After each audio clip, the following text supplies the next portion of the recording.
শ্লীলতাহানির অভিযোগ করায় ছাত্রীর গায়ে আগুন, শিক্ষক সহ গ্রেপ্তার 2।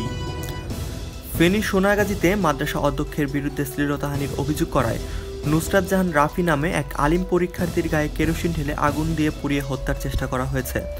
আজ সকালে সোনাগাজী ইসলামিয়া সিনিয়র ফাজিল মাদ্রাসা কেন্দ্রে এই ঘটনা ঘটে। নুসরাত আলিম পরীক্ষা দিতে গেলে মাদ্রাসা অধ্যক্ষের লোকজন অভিযোগ তুলে নিতে চাপ দেয়।